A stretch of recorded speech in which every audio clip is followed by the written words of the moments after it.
નમસ્કાર, આપ જોઈ રહ્યા છો નેશન પ્લસ ન્યૂઝ. હું છું આપની સાથે હેતલ ભગત. તારીખ 31મી ડિસેમ્બરને ગણતરીના દિવસો બાકી છે ત્યારે સુરત પોલીસ એલર્ટ મોડમાં આવી ગઈ છે.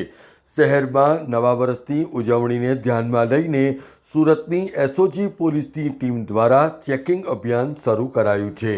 એસઓજીએ ન્યૂ ઇયર પાર્ટી અને રેવ પાર્ટીઓમાં ડ્રગ્સ સેવન ઉપર લગામ લગાવવા માટે 15 લાખની કિંમતનું અદ્યતન ડ્રગ્સ ડિટેક્શન એનાલાઇઝર મશીન પણ રોડ ઉપર ઉતારીને એનું ચેકિંગ શરૂ કરી દીધું છે.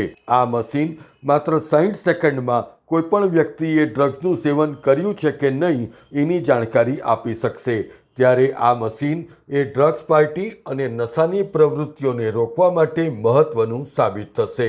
નવા વર્ષની ઉજવણી દરમિયાન રેવ પાર્ટી અને ડ્રગ્સ પાર્ટીનું આયોજન થતું હોય છે, જેને અટકાવવા માટે પાલ રોડ અને રાંદેર જેવા હોટસ્પોટ વિસ્તારોમાં ચકાસણી અભિયાન હાથ ધરાયું છે, જેમાં એસઓજીની ટીમ ડ્રગ્સ ટેસ્ટિંગ કિટ સાથે વાહન ચાલકો અને શંકાસ્પદ વ્યક્તિઓની ચકાસણી કરાવી રહી છે.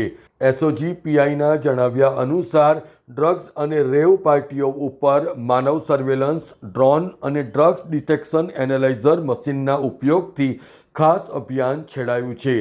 આવી ગેરકાયદેસર પ્રવૃત્તિમાં સામેલ લોકોને કડક સજા કરવામાં આવશે અને નાર્કોટિક્સ, ડ્રગ્સ એન્ડ સાયકોટ્રોપિક સબસ્ટન્સના કેસો માટે એન્ટી નાર્કોટિક્સ યુનિટ પણ સતત કાર્યરત રહેશે. Bureau report, nation plus news, Surat.